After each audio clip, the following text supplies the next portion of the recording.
дар ин барнома бо феҳристи ситораҳои варзиш ки дар зиндагии оилавӣ ба қавле занкалонанд манзури шумо мекунем. Дар дунё аз байни чеҳраҳои шинохтаи ҷаҳонӣ занкалони рақами як президенти Фаронса Эммануэл Макрон мебошад. Аммо хушбахтона ӯ варзишгар нест ва дар ин феҳрист шомил накардем. Макрон ки аз аввалин муаллимаи худ он қадар зиёд не 24 солак майда аст.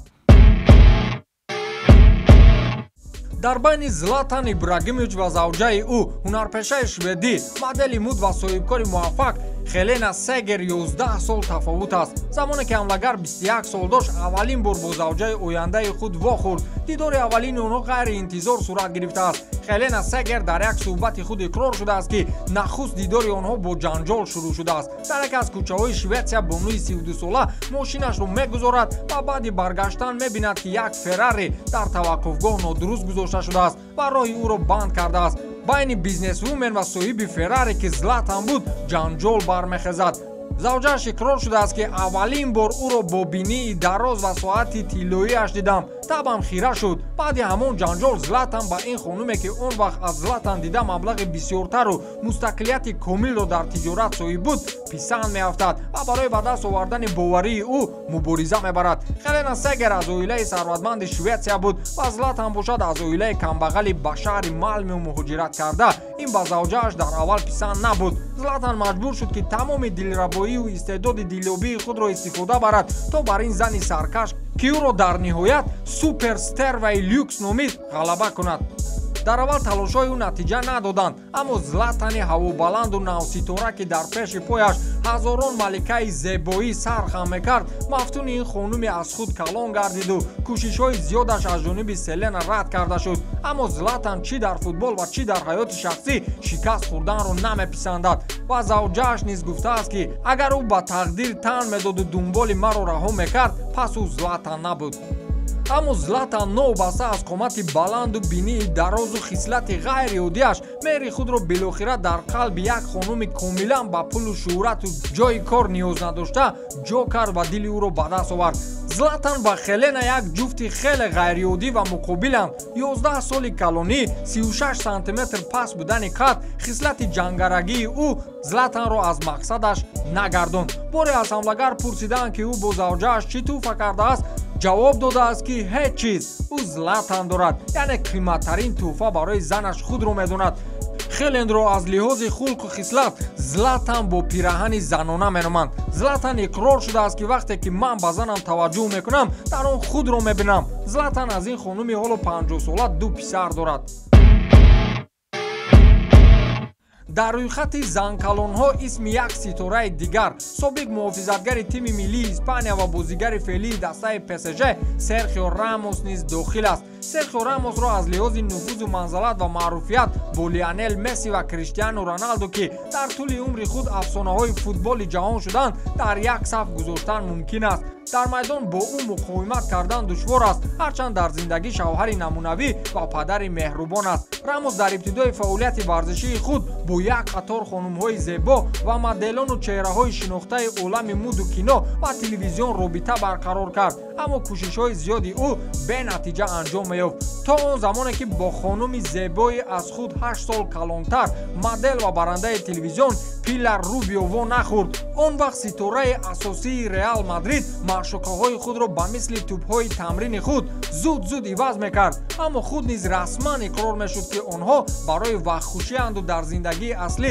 барои худ бонуи берун аз дунёи муду мусиқию дигар соҳаҳои ситорапараст зан интихоб хоҳад кард. Аммо ин гуфтаҳо ба ҳақиқат табдил наёфтанд, зеро бо барандаи телевизион ва чеҳраи шинохтаи кишвараш аҳдупаймон баст, тавре ки худи ӯ дертар дар яке аз мусоҳибаҳояш эътироф кард, вақте ки ӯ ва Пилар бори аввал вохӯрданд, дарҳол дар байни онҳо шарорае падид омад. ҳамин тариқ қариб дарҳол футболбоз ошкоро бо Рубио мулоқот кард ва аллакай дар моҳи сентябри соли 2012 ин ҷуфт тасмим гирифтанд ки якҷоя зиндагӣ кунанд. баъд аз 6 соли зиндагии якҷоя онҳо билохира муносибати худро самимӣ намуданд. 15 июни соли 2019 ин ҷуфт муносибатро қонунӣ карданд. тӯи арӯсӣ дар шаҳри Севилия баргузор шуд. Рамос дар тӯи хонадоршавии худ 500 нафар аз дӯстону ҳамдастагонашро даъват кард ба ҷуз аз Роналду ва пас аз 1 сол дар як оилаи калон боз як меҳмони дигар ба дунё омад. Зан ба хотири ин издивоҷ писари чорумро ба футболбози ПСЖ тақдим сохт.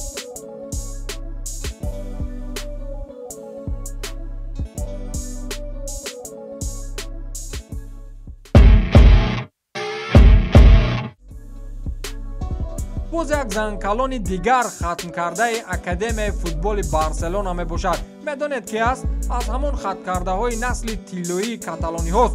собиқ бозигари дастаҳои Барселона, Арсенал ва Челси ки феълан дар тими Монако баромад мекунад, бо зани аз худ 12 сол калон издивоҷ кардааст. мо атрофи зиндагиномаи нимуҳофизатгари соҳибноми испанӣ ва завҷаи ӯ ҳарф мезанем.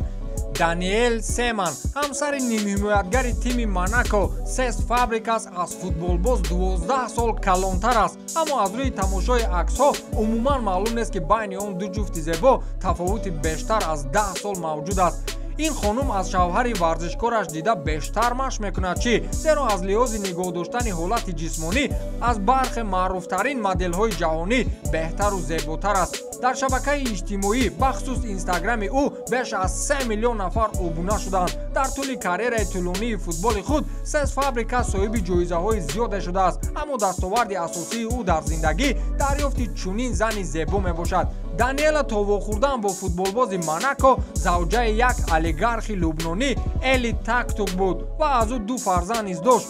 ин хонуми лубнонӣ бо шавҳари аввалааш ҷудо шуданӣ набуд ва нақшаи тавлиди фарзанди сеюмро мекарданд, аммо мулоқоти махфиёнаи ӯ бо Фабрикас расонаӣ шуду олигарх зани худро барои мулоқот бо марди бегона набахшид ва онҳо ҷудо шуданду ин парокандагӣ ба фоидаи Фабрикас гардид. Сес Фабрикас дар навбати худ мардонагӣ кард ва зуд бо ташкили як тӯи хонадоршавӣ ин хонумро расман зани худ кард.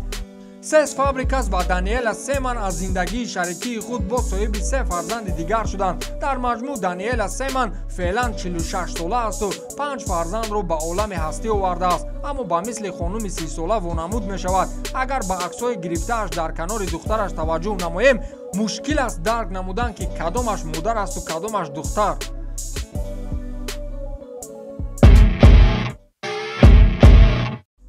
боз як занкалони дигар дар ин феҳрист ҷой дода шуд. киён футболбози олмонӣ қаҳрамони ҷаҳон дар соли 2014 Марио Гётсе мебошад. маҳз ягона голи Гётсе дар финали чемпионати ҷаҳони соли 2014 олмонро қаҳрамони ҷаҳон гардониду. ин футболбоз тахаллуси писарбачаи тиллоиро ба худ касб намуд. чун аксар ҳамтоёни худ, Гётсе низ аз дунёи муд барои худ зан интихоб кардааст. Марио бо модели муд Ан Кэтрин Брумел баъд аз солҳои зиёди шиносӣ билохира муносибати худро қонунӣ карданд, аммо ин ба ҷавонон мушкилӣ пеш наовардаасту онҳо аз соли 2012 инҷониб зиндагии якҷоя доранд. Гётсе аз маъшуқааш 3 сол хурд аст. бисёриҳо ҳайронанд ки Гётсе дар олмон аз шӯҳрати бузург бархурдор асту имкон дорад ки бо дилхоҳ хонуми аз худ хурдтар аҳду паймони ошиқӣ бандад, аммо ӯ дар ниҳоят тӯли 10 сол аст ки дар канори Ан Кэтрин Брумел умр ба сар мебараду як фарзанд дорад. ӯ ин футболбози тими миллии Аргентина ва клуби ПСЖ-и Фаронса Анхел Ди Мария низ занкалон будааст ку, вале ин бозингар дар ҳаёти шахсӣ худро хушбахттарин марди олам меҳисобад. зани Ди Мария Ҷоргелин Кардосо аст ва ӯ аз футболбози дастаи ПСЖ 5 сола калонтар аст. ин ҷуфти хушбахт соли 2011 издивоҷ карданд ва то ҳол дар ҳамоҳангии комил зиндагӣ мекунанд. мухлиси асосии Ди Мария дар футбол занаш будааст ва омода аст ки барои ҳама гуна интиқод ба суроғаи шавҳараш бо рақибон дар шабакаҳои маҷозӣ баҳсу музокираҳо намояд. зан аз баёни андешаи худ дар бораи қарорҳои раҳбарияти дастаи шавҳар шарм намедорад ва ҳамеша барои ҳуқуқҳои шавҳараш талош мекунад. дар зимистони соли 2018 барои интихоби ҳайат дар бозии даври якашниҳоии Лигаи Чемпионҳо бо Реал Мадрид ӯ ба сармураббӣ Унаи Эмери ҳамла кард, зеро Анхел тамоми бозиро дар курсии бозингарони захиравӣ гузаронидааст. онҳо ду духтараки зебоеро ба камол мерасонанд. умедворем ки ин барнома ба шумо писанд меояд ва шумо дар навбати худ мавзӯъҳои ҷолибу воқеаҳои шуниданиро аз ҳаёти пуштипардагии ситораҳои дурахшони ҷаҳони варзиш пешниҳод созед. мо бошем дар бораи онҳо бароятон қисса мекунем.